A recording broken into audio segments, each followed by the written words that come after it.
Welcome. Good evening. Yes, my name is Mark Burchell, and my dad had quite a photo collection from his time during the Second World War in the Royal Canadian Navy. He didn't take all these pictures. I'm not sure how many he took or which ones he took, but the people on the ship took pictures, and I'm sure he took some, but not all of them. So, he's not the photographer. Anyway. So what I'm going to do is, I'm going to show a large selection of photographs from the ship, from his time in the Navy. And from that, you'll be able to get a feel for what it was, what his experience during the Second World War was all about. Right. So, my dad, John Henry Burchell, was born July 23rd, 1918 in Montreal. When he enlisted, he was 22 years old, had a full-time job, and was living with his parents in Mackayville, which is now called La Flèche. La Flèche is a neighborhood in the city of Longueuil, which is located on the south shore of Montreal. So Dad was employed by Canadian Vickers Limited as a chauffeur from October 1940 until November 1960, except for the time he was away during the war. So he was 22 years old when he started his job there. Incidentally, Canadian Vickers Limited built warships for the Royal Navy and for the Royal Canadian Navy. So that might have influenced his decision to go with the Navy. So Dad enlisted on June 16, 1941 in the Royal Canadian Navy Volunteer Reserves in Montreal. He was 22 years old, 1 month short of 23. And he enrolled as a probationary victualling assistant. So on the right here we have his attestation form. And that gives his particulars, name, date, how much he weighed, where he was living. So, victuallers supplied the ship's company and the cooks with provisions. So they were the ones that went ashore and made the purchases. And according to my dad, when the ship docked, he would be the first one off, and when she sailed, he'd be the last one on. So he really enjoyed his trade. And according to my dad, again, the captain was happy if Dad could feed the crew for under $1 a day per person. So this is page 2 of his attestation form. What I find interesting is, 1, when you sign on for the duration. There's no changing your mind. You can't say, I don't know, I want to go home. And 2, when you sign on, you agree to undergo any vaccinations as required. And you had to sign and date that. And you had to sign and date an oath of allegiance. Now here's a picture of my dad and his brother after they enlisted, but before they deployed. The photo was likely taken in June or July of 1941 on a street in Montreal. My Uncle Pat joined the Air Force, and they both survived the war. And just something in the picture, I don't know if you can see that, but you can see there is another fella in a Air Force uniform here. Here. And over here, you can see this is downtown Montreal, but 1941. The gentlemen are wearing jackets, coats, ties and jackets, and fedoras.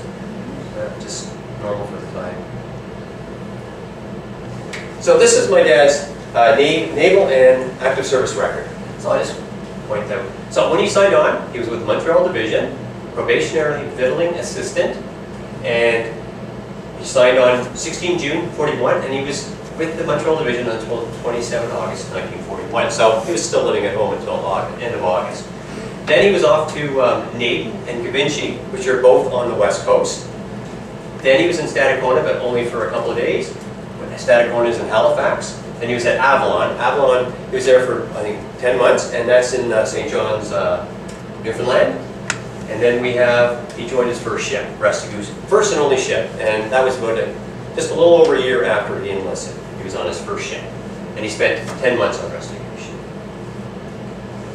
So Dad reported to Naden, the Naval School in Esquimalt, on September 1st, 1941, as a probationary victualling assistant. So he was put on a course, and 2 weeks later, he passed that course, and he was promoted on the 15th, so 2 weeks later, he was promoted to victualling assistant. And that was going to be his rank for the rest of his time in the forces. So, this picture in red Any picture that has a border of red indicates a picture that's not from my dad's collection. I found these on the internet and they just help tell the story. So after his courses at Naden, he was sent to Givenchy.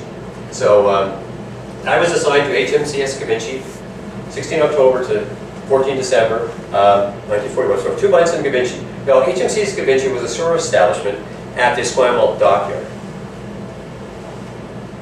Up until the end of 1941, HMCS Givenchy supported the Fishermen's Reserve, which is also known as the Gumboot Navy. Does anyone know what the Fishermen's Reserve was? No. Okay, so that was fishermen on the West Coast that volunteered to support the military action. Their vessels were outfitted with weaponry, and they would patrol the coastline looking for Japanese submarines. This was formed up after Pearl Harbor. Do you know why they were called the Gumboot Navy? Probably not. Well, the reason was because they refused to wear the Navy uniform.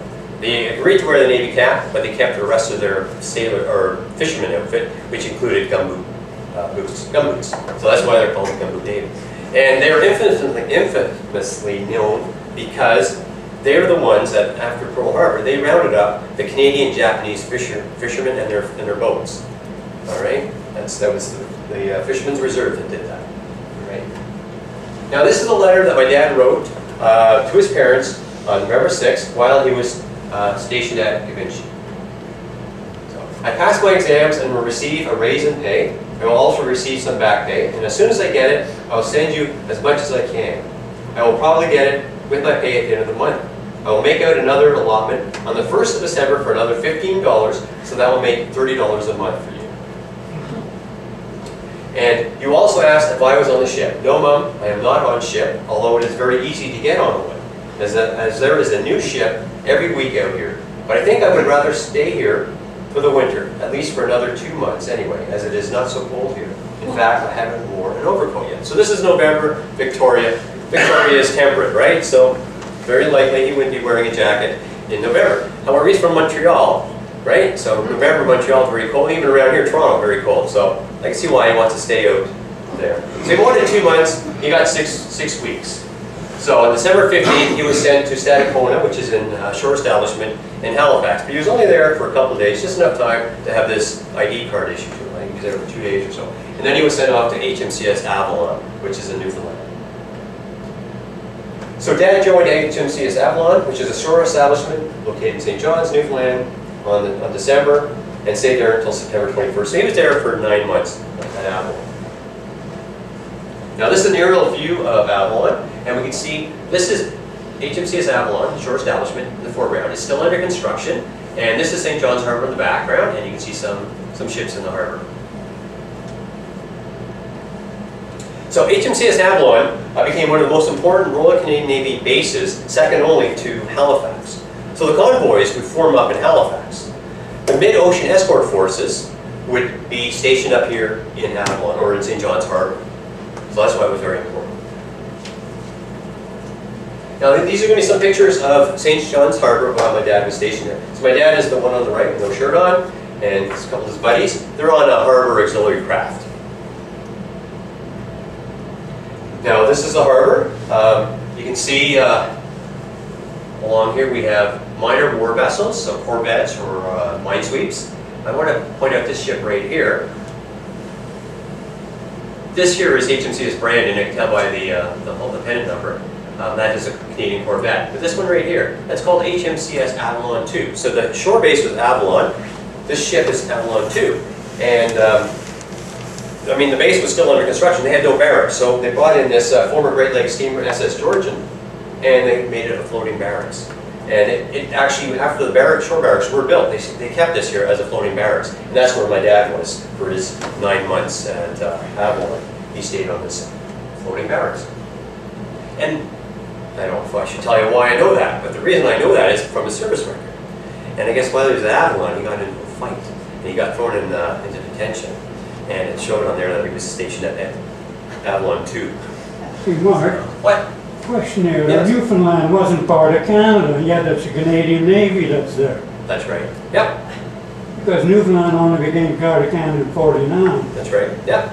That's right. So obviously, he worked with the Canadian. Oh, yeah, so the Canadian Navy was there. They worked, I guess, hand in hand. Yeah. So, I mean, this was HMCS, so Her Majesty's Canadian Service, right? Or ship. If it's a ship, if it's a shore establishment, it would be, I don't know what they call it. Anyway, service. Anyway, but so you're right. But this was still the Canadian Navy. It wasn't the Newfoundland Constabulary or anything like that. All right. Okay, so here another picture of the harbor. We have a couple of British corvettes right here, and we have two Royal Canadian Navy Bangor-class minesweepers. Again, we see a whole pile of minor war vessels, so no destroyers out there. They'd be too big to be alongside the jetty. We have one of the auxiliary harbor crafts right here. And this is looking aft, and we see some larger ships here, and they're anchored off, and some minor war vessels there. Okay, so Dad joined HMCS Rescues on September 22nd, 1942, and served on her until July 21st. So he was on rescues for 10 months. He joined as a 24-year-old and left just a couple days before he turned 25. So he spent most of his 24th year alive on that ship. What class is the ship? It's a destroyer. Yeah. In Canada it would be a river class, but it was actually, you'll see in a minute. Okay, so HMCS Rescue started off as HMS Comet, a British ship, and she was a C-class destroyer. C-class because the name starts with Comet, right? That's why. Okay, built for the Royal Navy in the early 1930s. So when Dad joined the ship was about 10 years old. Now this picture up here is a picture of Comet, HMS Comet, off of Malta before she was transferred to the Royal Canadian Navy. So they changed the name of the ship, but they did not change the pennant number. It's still HOO, as Comet or as Rescue. So HMS Comet was transferred to the Royal Canadian Navy in 1938 and renamed Rescue. So river class destroyer. So some facts about Rescue. 329 feet long, 33-foot beam, and a 10.2-foot draft. Max speed of 36 knots, which was relatively fast. The convoys she would be escorting, the slow convoys were doing about 8 knots, the faster convoys 12, 13 knots. The U-boats on the surface 18 knots and submerged about 8 knots. So she was faster than the threat U-boats and faster than the convoys. Probably about the same speed as the Queen Mary. Possibly. Yeah, possibly. I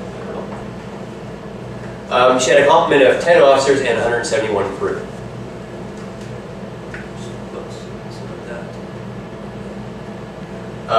Okay, 11 mess.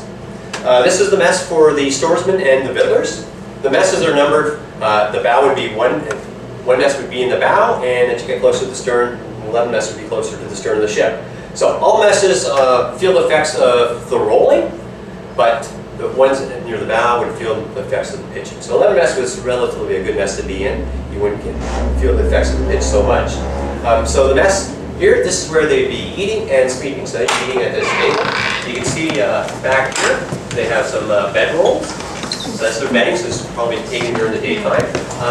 This fellow with the beard is my dad. Bunch of smokers, there's at least 4 cigarettes here. Things to note. The piping here, you can see collars on the piping. I don't know if you can see that. And over here, some wiring with collars again. So that would indicate this is a watertight bulkhead. You can see there's a curtain hanging here. So in the evening, when some of the crew would be sleeping, you can pull the curtain, give them some privacy, some darkness and sound, while the other crew is getting ready to go on watch. So this is a picture of my dad with the cook. He'd have a good relationship with the cook, being the one that's buying the food supplies for the cook. And the ship had a doctor. Picture of the ship's doctor. And here are the rescues at anchor and a mailboat's come alongside, and they're offloading and unloading mail. So they'd be in bags. I mean, 181 men on board a ship, not, being at sea, not always in port, so it'd be a lot of mail at one time when they showed up. Now here's 2 pictures of my dad. The one on the left here, that is not a Canadian issue cap, that is a US Navy cap. So my dad must have traded for that cap, and he wouldn't be authorized to wear it while working on the ship. So this is just a posed picture. This would be his dress, his working dress, daily working dress. So here we have rescue alongside, and we have an inspection going on, something called divisions. This is a formal inspection, done infrequently, something like once a month or so. Everyone gets dressed up in their dress gear, dress uniform, and we have the commanding officer, Lieutenant Commander Desmond Pierce, inspecting. Behind him, which we can't see, would be the executive officer, and the other fellow we see over here is the coxswain. And the coxswain is a senior non-enlisted man on board the ship, and they'd be inspecting the sailors. Here's another picture, possibly the same time. They're dressed warmer weather. These are the senior enlisted, and they've finished their divisions, and they're starting to chill out. A couple of them have cigarettes, a couple of them have done their jackets. Now this is, again, in divisions. They are dressed in their dress uniforms, but it's colder weather, so they're wearing a Burberry, an overcoat. And my dad is the one with the beard. And this is, and when you line up, you form up by your trade, your department. So this is the Vittlers and Storesmen. Now this here is what's called a muster. They're not in dress uniform, they're in a work dress. Musters would be very frequent, especially if well, they'd be done if you're alongside, and especially if there was shore leave granted the night before, the muster would be held in the morning to make sure everyone made it back to the ship on time. Right? So this is the communications department. Again, you form up with your department. Now this is the muster of the 11 best storesmen, and I don't see my dad in there, so he didn't tell me the story of why he's not in there. Maybe, I don't know. All right. This is the picture of my dad with a couple of his buddies and the ship Spell. One thing about this picture, I'm not sure if you can see it, but over here, there's actually a finger mark there. So the crew built a darkroom on board the ship. Crew took the photographs, crew developed the negatives, and they made the prints. So there are some imperfections. These photographs were not done by a commercial lab. This is Rescue's open bridge. It'd be pretty cool standing up there, well, cold, not cool, cold, standing up there navigating in the North Atlantic in the wintertime. What I want to show in this picture here is rescues is underway. If a small boat came alongside to take someone on or offload someone, they would use the scramble net here. They would deploy the scramble net and the person would climb up or down that scramble net. And something else they do when they're at sea, they would put up the safety line here. That is so that if someone had to be up on the upper decks during rough weather, they'd have something to hang on to. The railings here really aren't suitable. If you're very close to the edge, and not suitable for safety line, but this rope here would be their safety line. So sometimes the escort ship would have to fuel at sea. They didn't have enough fuel on board to make the whole transit. So what we have here is a tanker. This is a tanker with two hoses, fueling hoses, and the rescue is behind. So what would happen is the tanker would send over a thin line, a light line, something that could be thrown or fired over. Attached to the light line would be a heavy line, and attached to the heavy line would be the fueling hoses. So what we have here is the rescue's crew holding on to that heavy line. So when they're doing a fueling operation, both the tanker and the destroyer would both be steering the same course, going the same speed. But of course, due to wave action, they could sometimes come closer together or further apart. So these guys would picking up that tension, keeping the tension constant on the fueling hose. And that's what they do for the whole evolution, just hanging on that line, which, I don't know, could take an hour to fuel, whatever. But they'd be hanging on that line and keeping the tension constant. And the fueling operation would be part of the convoy. So if they're a slow convoy doing 8 knots, they'd be keeping their station doing 8 knots as part of the convoy. Here we have one of the other escorts, a corvette alongside, likely to do a transfer. So again, they throw the light on line over, then a heavy line, and then something attached to the heavy line, like a basket, that they can transfer a person or some material. Now, lifeboat drill was very important, and they would probably practice that very, very frequently. Some crew members would be assigned to the lifeboat, and other crew members would be assigned to launching or recovering the lifeboat. And you can, they would rehearse this, and once the alarm is sounded to, have the people go to their stations, they time it, and they try to get that boat in the water within 5 minutes. Now, because they know they're going into the water here, you'll see these fellas here in the boat are all wearing rigid foam life jackets. That because they know they're going in the water. Typically, you'll see pictures of where they wear a deflated life jacket around their waist, something they can work with. And if they do go in the water, they have a hose and can inflate it themselves if they need to. But these here would be very difficult to actually work, do your daily work with that kind of life jacket. All right, sometimes they put the boat in the water and have the crew paddle around the ship to get some exercise. So anyone experience seasickness? Yes. You know how terrible it is? It just makes really horrible. Well, this is the North Atlantic, so there were rough days. And that's what a rough day would look like. Yeah, some rough days, yes. Okay. So this picture here shows a broken mast. And it was not by enemy action, it was weather. So you're looking up the funnel here, this mast should continue straight up here. You can see it's broken, and right in here is the antenna. That's an antenna that should be up high here. So you have to go into port and get that repaired. Okay, we're just going to talk a little bit about the weaponry on board. So one aircraft, anti-aircraft gun, the Orlican 20 mil, and you can see it's a single barrel right here. And we have 2 crew members manning it, and they're wearing their helmets. They're at action stations. Here we have the multiple pom-pom. It again is anti-air, and it has 4 barrels. And we got 2 single turret 45 cal guns forward and 1 aft. And you can see down over here we have a gun crew down here. But the life jackets, these are the life jackets that they wear all the time while working. They're deflated, you wrap a timer around your waist, and there's a little hose that you can inflate them. This is a torpedo tube, would have a torpedo in it, but it's in the stowed position. So to fire it, you'd have to rotate it outboard. And my dad really liked this picture here. When he tells the story, he's carrying a depth charge from the storage rack to the launcher. Now, of course, those depth charges are way too heavy for any one man to carry. So what we do see that there is a hook here. It's just that the rope off of it is out of the frame of the picture. So there'd be a davit arm there that would transfer the depth charge from the storage rack to the launcher. But Dad liked this picture. He didn't look at it. Okay, here the crew is launching a smoke float, so when it hit the water, it would generate smoke and sort of try to hide the convoys from the U-boats. Now this picture here doesn't look like much, but there's a lot there, and I like this picture. So first off, what we have here, we have a civilian coming on board, an important civilian. We've got 2 people over here, they're bosun's mates, and they're piping them on board. They're using a bosun's call or a bosun's whistle like this here, which is basically a whistle, and they're blowing, and the pipe, I'm not going to do the pipe, it's very shrill, but they would be close like this, a low pitch, then for 5 seconds, raise it up, high pitch for 5 seconds, and then close again for 5 seconds. So it's low, high, low, and that would be piping them on board. There's an honor guard right here, all in dress uniforms, and there's a photographer here.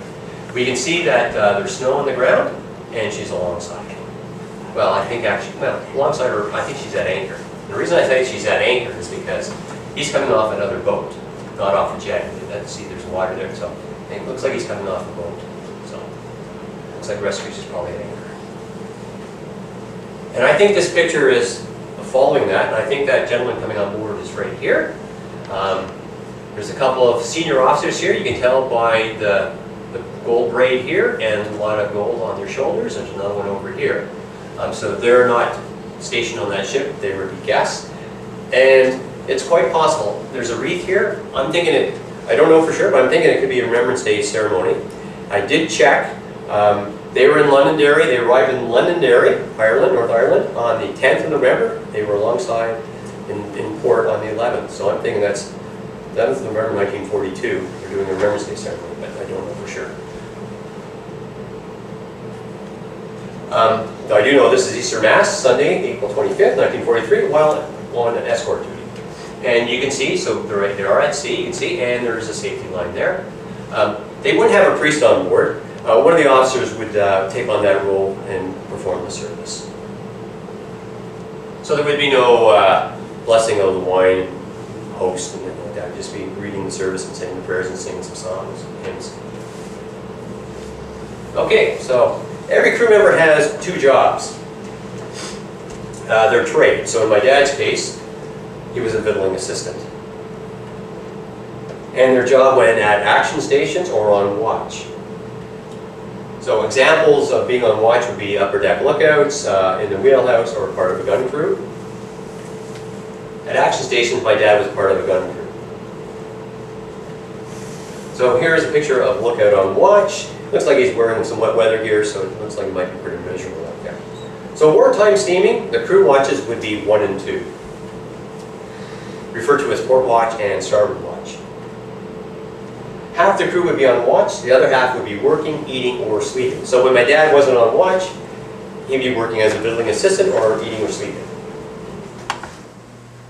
And when in contact with the enemy, everyone would be on at action stations. No one sleeping during the action stations.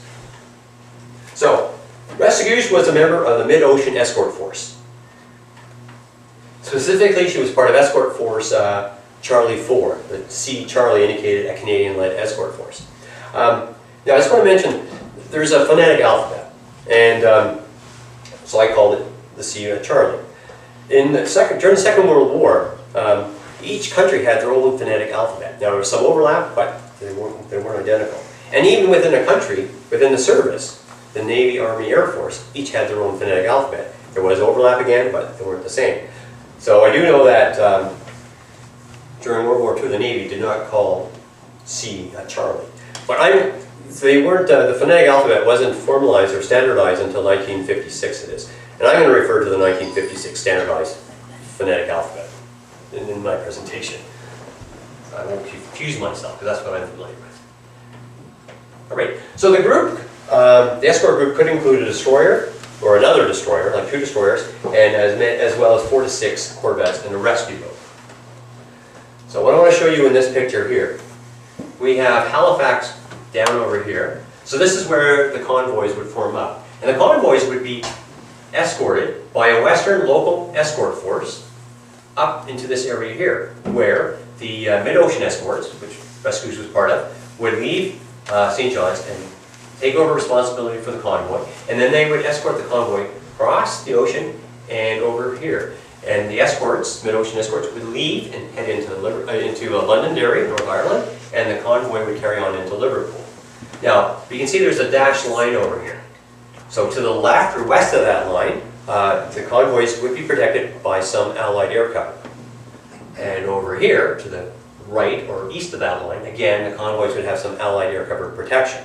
But between these two lines, the range was too great for the planes. So the only protection for the convoys was the Mid-Ocean Escort Forces.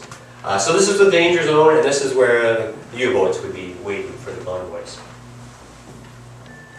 So this chart on the right here, that lists all the convoys that Restigouche escorted during the Second World War. The ones highlighted in yellow are the 14 convoys for which my dad was on board Restigouche. So for all but 2 of the convoys my dad was part of, HMS Restigouche traveled between St. John's, Newfoundland and Londonderry, North Ireland. And that was known as the Newfie-Derry Run. Probably heard of that, yeah. Okay, so HMCS Restigouche spent July to September 1942 in St. John, New Brunswick, undergoing repairs to her propeller shaft due to damage from a grounding. So while she would have been alongside, she probably would have had a skeleton crew. The majority of the crew members would have been sent off to maybe another ship or to a shore establishment. So the ship left St. John, New Brunswick, and arrived in St. John's, Newfoundland, on the 21st of September. On the 22nd of September, my dad joined the ship. He came from Avalon and St. John's, joined the ship, and on the 23rd, they sailed. Okay, so when that ship arrived on the 21st, between the 21st and 22nd, there would have been a number of crew members coming on board. Now, my dad was one of those that had never been on a ship. There would have been others that had been on a ship or hadn't been on a ship. But they're joining the ship. So 181 men on board. It's like a small village. So when you come on that ship, I mean, you got to know your way around. So you have to know where your mess is. You have to know where you're sleeping in that mess, where you draw your food. You got to know, my dad being a Vittler storesman, he had to know where all the stores rooms were. You had to know if there's action stations. You have to know where your action station is, what to do there. If there's an emergency, like a fire, flood, man overboard, you got to know what you got to do in all those cases. So he was on board one day. Next day they're sailing, joining up with the convoy, entering a combat zone. It must have been pretty scary to have to learn all that quickly. And not only him, there would have been other ones too, right? Other sailors. So Dad's first convoy was Sierra Charlie 101. Sierra Charlie convoys were eastbound slow convoys composed of ships making 8 knots or less. They were more vulnerable than the faster moving convoys. The SC, slow convoy. The 101, that was the 101st convoy since the beginning of the war, right? The Second World War. Yes. Okay, so there are 30 merchant ships in this convoy. Escort group Charlie 4 consisted of destroyers Restigouche and St. Croix, and the Canadian corvettes Amherst, Arvida, and Sherbrooke, and the British corvette Selenite. So the convoy left Halifax on September 19, 42, and arrived in Liverpool on October 5th. So the convoy was at sea for 16 days. The escorts joined the convoy on the 23rd and left on the 3rd of October. So the escorts were only with the convoy for 10 days. And of course the escorts left St. John's to join the convoy, and they left the convoy and headed to Londonderry while the convoy carried on to Liverpool. So my dad's first convoy lost 1 ship, which was a straggler. The Danish SS Lifland became a straggler and was sunk by U-boat 610 10 days after leaving Halifax with a loss of 29 crew members. All 29 crew. So, for the next convoy, they left Londonderry 9 days later. So they had 9 days after they arrived after that first convoy to replenish new depth charges, new fuel, food, whatnot. And then rescues sailed to escort convoy Oscar November 137. Now, Oscar November convoys were westbound, for example, from Liverpool to Halifax or New York City. So the convoy departed Liverpool on the 9th of October and arrived in New York City 20 days later. It was a 36-ship convoy. Rescues joined on the 12th of October, left on the 22nd. So again, the escorts were of the convoy only 10 days. So 2 ships were sunk on this convoy. Both ships were stragglers. So the American steam merchant Angelina. So 9 days out, steaming at 9 knots on a non-invasive course due to reduced visibility and heavy seas, Angelina became a straggler. The first torpedo disabled the engines and destroyed many of the lifeboats. The crew of 55 abandoned the ship and the remaining lifeboats.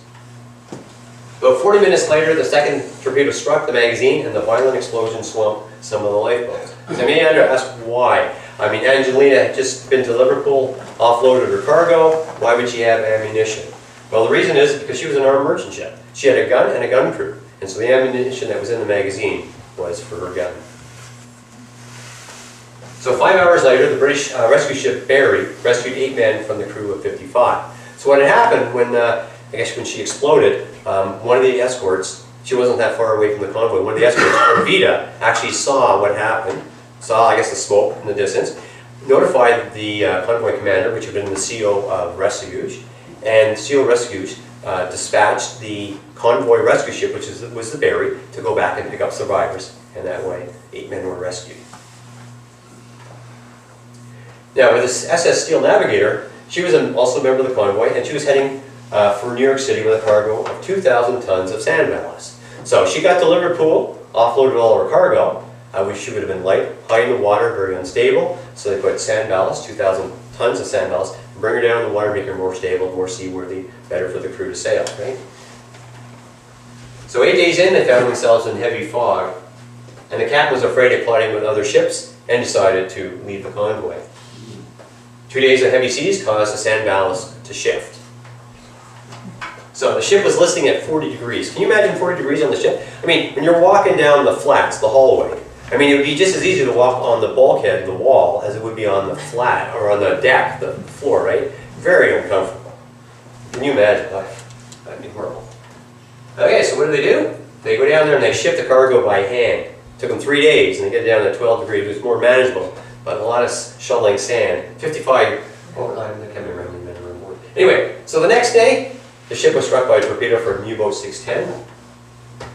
The crew abandoned ship, but due to heavy seas, some of the lifeboats capsized.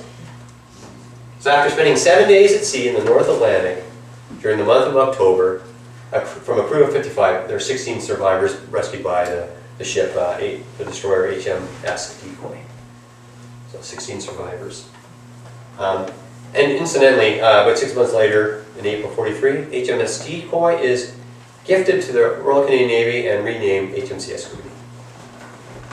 So over the course of the first 2 convoys, 3 ships were lost, all stragglers, and 2 were sunk by U-boat 610. So as an aside, about a year later, U-boat 610 was sunk by a Canadian Sutherland aircraft, dropping depth charges with all 51 hands lost. Hooray. It just shows that both sides lost, right? It was hell on both sides, not just the Canadian side. Yeah. Oh, sorry, 1 second here. Yeah, okay, yeah. Okay, so 3rd convoy. Slow Convoy 107 departed New York City on October 24th, arrived Liverpool November 10th. 15 ships lost, Dad's 3rd convoy. So all hell breaks loose on this convoy. It's horrible. However, before we talk about what happened or what went wrong, we're just going to talk about the threat. So the Type 7 U-boat was the most common. 703 were built. The speed on the surface 17.2 and submerged 7.6 knots. 4 bow torpedo launchers, 1 stern torpedo and torpedo launcher, and they carried 14 torpedoes.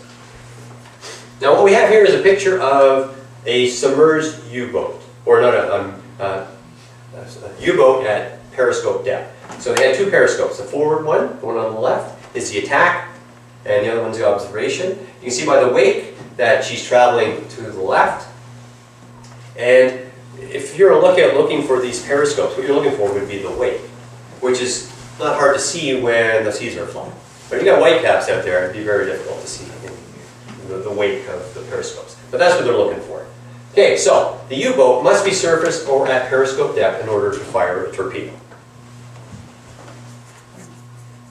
Torpedoes are straight runners. So at this time of the war, that's a true statement. The torpedoes are straight runners. Fire and forget, they just go straight. But a year later, the Germans had developed an acoustic homing, wake homing torpedo that would home in on the propeller noise of a ship, and it would be able to turn and track and do that. But at this point in time, they're straight runners. So you aim a torpedo by you aiming the U-boat and taking into account the correct lead angle. So how do you determine the correct lead angle? Well, you take into account the distance from the target to the U-boat and how fast the target's going, and you determine how far in advance of the target you fire your torpedo. Also, a U-boat must be surface or at periscope depth in order to communicate with a shore command or other U-boats. So U-boats communicate using high-frequency HF radio. Rescues has high-frequency direction-finding equipment, which includes an antenna. So this picture here is actually a picture of Rescues blown up, and this is her high-frequency direction-finding antenna right there. This is known as HFDF or HuffDuff. So with HFDF equipment, you're able to determine the bearing to the source of an intercepted HF radio signal. So let me show you that. So if we have Rescues there with the U-boat, and the U-boat makes a transmission which Rescues detects, Rescues knows what bearing she's on, and what Rescues would do is then steam along that bearing, have the lookouts looking for the antennas, the periscopes, and maybe the Aztec operator pinging and trying to get an echo return. Okay, but you have no idea what the range is.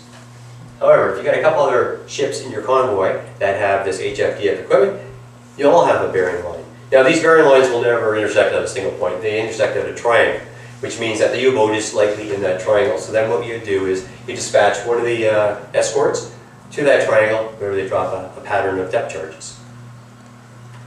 Okay, so back to the convoy. So 42 ships in the convoy. Only 1 destroyer escort, and that's Rescue. Only 4 of the 6 corvettes sail. Now as we progress the story here, the picture's going to change on the left, and they're all going to be related to depth charges. So this first picture shows my dad's the one with the beard and a couple of his mates. These depth charges are on the rails on stored position. You're going to see them transfer them to a launcher using the davit arm. Then you're going to see a bunch of explosions. All the explosions are depth charges exploding. There's no ships exploding, no U-boats exploding, just depth charges exploding. But you'll see, because it looks like, as the story goes along, that there might be other things than just depth charges. All right. By the time the escorts join the convoy, U-boat 520 is already in contact with the convoy. 17 U-boats know about the convoy and are waiting for them. Now, the escorts and the convoy have no idea. There's no indication that they know that these U-boats know about them and are waiting for them. So the escorts joined the convoy at 7 p.m. on October 30th, 1942. Rescues has the only operational HFDF equipment in the convoy. November 1st, afternoon, rescues detects 25 HFDF transmissions from 8 different U-boats. So, less than 48 hours, they know they're in trouble. The world of hurt here. At midnight, Empire Sunrise is struck by a torpedo and sunk. So, just over 48 hours, the first casualty. Now, rescues narrowly avoids being struck by 2 torpedoes. So, as I said, rescues high rate of knots, you can do 36 knots. And torpedoes are straight runners. So what must have happened, lookouts detected inbound torpedoes. Aztec operator heard an inbound torpedo being launched, notified the bridge, and they made a radical hard turn and narrowly avoided being struck. Or else the story would end here, I guess, right? Awesome. Anyway, throughout the night, rescues at action stations. Racing towards U-boat sightings or HFDF transmissions. Launching depth charges, and no one sleeps tonight. So before morning, 8 ships have been sunk, no U-boats are lost. The rescue vessel Stockport is overcrowded with survivors.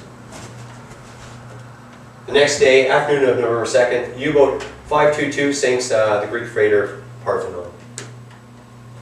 Poor weather gives a brief respite of just over 24 hours. November 3rd, 9 p.m., U-boat 89 sinks SSJ Port. An hour later, while escorts are engaged elsewhere, U-boat 132 creeps up on the convoy from the south and sinks 3 ships. Although struck by 2 torpedoes, most of the Hadamura crew is able to abandon ship as the fires break out. SS Hadamura is carrying munitions. So U-boat 422 spots SS Hadamura sinking slowly and launches a spread of torpedoes. So 750 tons of high explosives detonate and instantly vaporize the Hadamura in one of the largest pre-nuclear man-made explosions on record. Sailors on other ships think they had been hit by a torpedo. Now U-boat 132, which is the one that was initially had fired on 3 ships and caused them to start sinking. She was still in too close to Hadamura, and she was also destroyed in the explosion. So the next evening, November 4th, U-boat 89 sinks the British freighter SS Daleby. Later that night, additional escorts arrive from Iceland as well as air support. So 5 days later, the convoy arrives in Liverpool with no more losses. So total Allied losses, 15 ships, 150 sailors. So Rescues leaves the convoy on November 10th and arrives in Londonderry later that day. And there it is, 8 days later, she's leaving again. So she's in port only for 8 days. She's got to restock her depth charges, her fuel, stores. The guys need some rest and some shore leave. 8 days is not a lot, but anyway, that's what they got. Back at it. So Londonderry. So no ships were lost on the next convoy. So they're heading back now from Londonderry to Halifax. However, there was still a tragedy. Ordnance Artificer 4th Class Sammy Solrensen. He was on watch, ship's office on cipher watch. So his job, his trade, ordnance officer, he dealt with munitions. But he wasn't working, he was actually on watch. And his position for watch was back in the ship's office, and he was on cipher watch, taking in the messages coming in. So, while bringing the log to the bridge, the ship rolled. He was seen clutching the torpedo davit with both arms while being engulfed in seawater. Sammy lost his grip. He was dashed against a depth charge thrower and washed overboard. What you're seeing is pictures of the funeral at sea. And they throw him in the water. Yeah, Sammy was 23 years old. So rescues departs that convoy and arrives in St. John's on November 28th, 42. And so she was in port for almost 2 weeks, and she heads back to Londonderry with escorting Sierra Charlie 112. Luckily, no ships were lost on this convoy. So rescues arrives in Londonderry on Christmas Day. So there's a long-standing naval tradition that on Christmas Day, the commanding officer and the youngest crew member switch uniforms. So what we have here is Lieutenant Commander Desmond Debbie Pierce on the left and Ordnance Seaman Anthony Bianco on the right. So we have the commanding officer right here, Lieutenant Commander. He is in an ordinary seaman uniform, and we have Ordinary Seaman Bianco in a Lieutenant Commander uniform. One thing I just want to talk about is the rank and title or position. So on a ship, you've got the commanding officer, the CO, or the captain of the ship. All mean the same thing.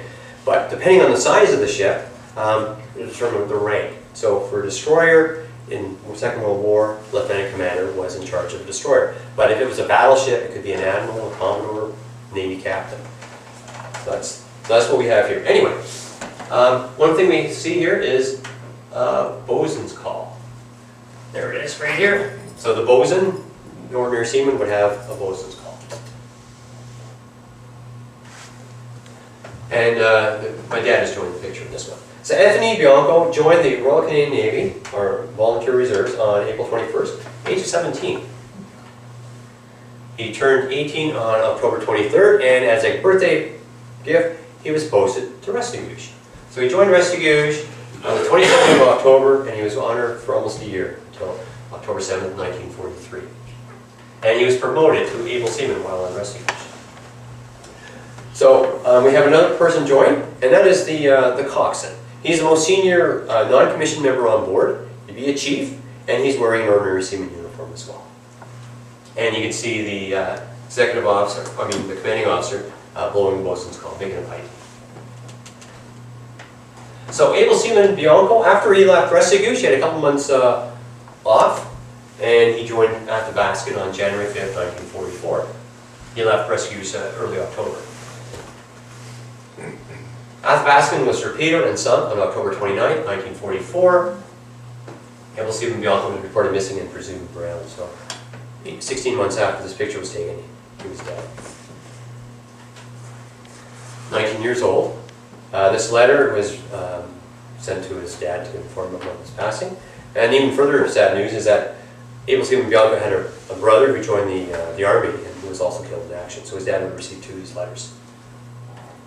Bianco Lake in Ontario is named in memory of able seaman Bianco. So we have Toronto way down here, Thunder Bay right here, and there's Bianco Lake up here.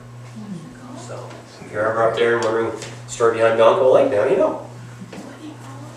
So rescues escorted another convoy westward with the loss of 1 ship, arriving in St. John's on January 17, 1943.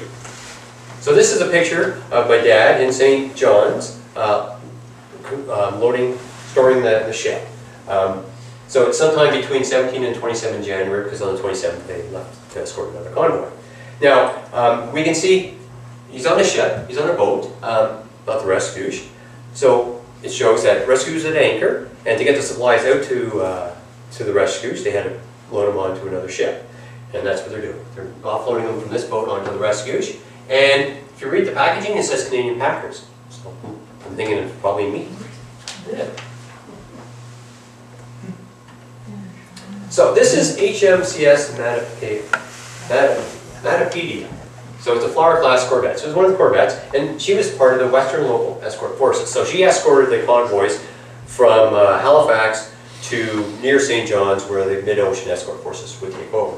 And what I'm showing in this picture here is that she's got ice on the upper decks. So that'd be typical for winter sailing in the North Atlantic. Now, of course, ice is heavy, makes the ship top heavy, unstable. So one of the chores of the crew would be get out there and chip ice, right? So Restigouche departed St. John's on January 7th and headed off to Londonderry, escorting this convoy Halifax X-ray 224 with a loss of 3 ships. So So she's in harbor in Londonderry, and here's a British warship. And again, I want to show you the ice buildup. So this is HMS Witch, British destroyer, I should say. And again, they have to chip that ice. And this picture here, I just like this picture. It's a Canadian corvette, HMCS Eyebright. She's in Londonderry, and obviously there was an artist on board. So Rescues was in Londonderry for the rest of the month of February. So the guys would have had some shore leave. And this is a picture of Londonderry in 1943. So now, on March 2nd, Rescues joined a convoy to Algiers, Algeria. So a little bit different this time. They escorted 8 troop carriers to Algeria. You know, Battle of North Africa? So, 8 troop carriers. So the troop carriers were actually passenger liners, right, that were converted to troop carriers. This picture is 3 of those 8 troop carriers. There was 9 escorts for 8 troop carriers. So obviously they valued the troop carriers. I mean, you think back, we had 30 ships, transport ships with 6 escorts. We had 9 for 8 troop carriers. It's nice to see. So they arrived in Algiers on the 9th of March and they left on the 10th, escorting another convoy out back home. So the convoy leaving, out of those 8 that arrived in Algiers, 4 of them left the next day with rescues and the convoy escorts. This is one of the troop transports right there in Algiers. And again, another picture. So no ships were lost on either convoy, going into Algiers or leaving Algiers. Now, the Rescue's crew was very proud that they were the first Canadian destroyer to enter the Mediterranean during World War II. And it's a destroyer that's important because the previous convoys into the Mediterranean had Canadian corvettes, but Rescues was the first destroyer to go into that during World War II. Interesting here, this is the light cruiser HMS Dido, and she's off the port, and she's used as anti-aircraft guard ship. So instead of having just guns ashore, they had guns at sea. But I just want to show you the difference in sizes. So Dido is almost, not quite, but almost twice as long as Rescues and almost twice as wide as Rescues. So quite a lot larger than Rescues. So they had 2 days in Rescues. In Algeria. So this is Cachao Mosque, and it was originally built in 1612. The French colonial forces ruled Algeria in 1830 to 1962. And in 1932, the French ruler decided to turn the mosque into a church, a Roman Catholic church. Now, the residents weren't too happy about that, and unfortunately, over 300 protesters were killed. But the church became St. Philip Cathedral, or the mosque became St. Philip Cathedral. The French demolished the church in 1844 and built the present structure from 1844 to 1878. And what I understand is these 2 pillars right here are from the original structure built in 1600. And then Algeria regains independence in 1962, and the church becomes the Cachao Mosque. But when my dad was there, that's a picture of my dad, it was St. Philip Cathedral, Roman Catholic Cathedral. So, this is the crew enjoying the Mediterranean weather. They're on the forecastle, the forward part of the ship. You can see the 2 guns here, and you can see the bridge right here. And there's a good area up front there for them to chill out. And they're enjoying the water. But they had to get back to Londonderry. On March 17th, they're back in Londonderry, where it's going to be a lot colder. So, Rescues left Londonderry on April 6th and escorted convoy Oscar November 177. And it's at this point in my presentation, my wife said to me, Mark, you got to let them know this is the last convoy you're talking about. So this is the last convoy I'm going to talk about in any detail, right? So, Rescues is heading from Londonderry to Halifax, and there's another convoy, Hotel X-Ray 231 with the Dutch steam merchant SS Blighter, leaving Halifax, heading to Liverpool. Convoy comes under attack, and the master thought they had a better chance of making Liverpool on their own. So SS Blighter was sunk on April 6th by a torpedo fired from U-boat 632 that struck the engine room. 4 days later, April 10th, the survivors fired flares which were seen by the Oscar November 177 escorts, including rescues. And so, 8:30 in the morning, April 10th, rescues 23 men from lifeboat number 2. Aren't these pictures pretty phenomenal? Yeah. I mean, these are people that just survived 4 days at sea after their boat went blown up on. So out of the SS Blighter crew, 54 survived, 26 perished. So from mid-April 43 until Dad left the ship in mid-July 43, they escorted 4 more convoys. No ships were lost due to enemy action on these last 4 convoys. Now, the USS Bow, the first of the Bow-class escort aircraft carriers, started escort duties in March 1943. And this picture was likely taken in mid-May 43 while she was escorting Convoy 184. And after this, she was assigned to a hunter-killer anti-U-boat group. So, improved escort capabilities, like having an aircraft carrier with airplanes that can fly out there looking for some U-boats, and going on the offensive, having a hunter-killer group, improved convoy chances, and there were fewer ship losses. Now, I just want to show you my dad's naval training and active service record. So after he left the ship, it was all shore establishments. So he spent a bit of shore leave at Avalon again in St. John's. Again, 1 day in Stadacona. Then he went off to Griffin. Griffin is Port Arthur, Thunder Bay. He was there for a couple months. Then he went to York, Toronto for a couple of months, and Montcalm for a few more than those, I guess 4 months or so.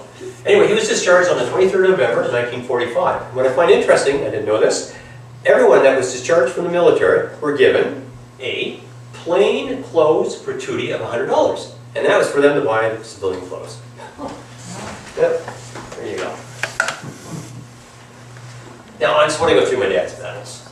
So the first one is the 3945 Star. And it was awarded for 6 months active operation. So Dad was on rescues for 10 months, so he qualified. Then we have the African Star with the bar here. So the African Star was awarded for 1 day service in Africa, when he had 2 days. And the bar was for service between October 42 and May 43, so he was there in March 43, so again, qualified for that. And then we have the Defense Medal, awarded for 6 months service in territories threatened by the enemy. So he was on the ship for 10 months. And we have the Volunteer Service Medal with the Silver Clasp. So awarded for at least volunteering for service of at least 18 months. So my dad volunteered, and he was in for more than 18 months. And the clasp was for overseas service. So being on rescues, he was overseas. And then the last one was the War Medal, and that was for 28 days of full-time service. Now, this picture here, when I did my first time doing this, well, just before I did my first presentation, I had originally had this picture at the beginning of the presentation, thinking this was taken after Dad had enlisted before he deployed. But then I realized, something caught my eye, and realized, no, this was taken at the end of his career. And I don't know if anyone, you might not be able to see, can anyone see what it might be? Anyway, he's got medals. He's got his ribbons on. So that would be given to him at the end of his career. So this might have been taken maybe when he was in Quebec, and Montcalm was near his end of his career. So maybe got the medals issued then. Yeah, so that's it. And the reason, I'm going to show you this here. This is a sailor. It's by Canadian sculptor Peter Buston. It's located in Halifax and depicts a World War II sailor toting a duffel bag and a hammock. So there was a picture of 11 Mess where I said the bedrolls were at the back, behind the guys. That's the bedroll right there. And this is the duffel bag. And the reason I want to show that is because I have my dad's duffel bag. So I can show you that. So that's the end of my presentation. This is my dad, no beard.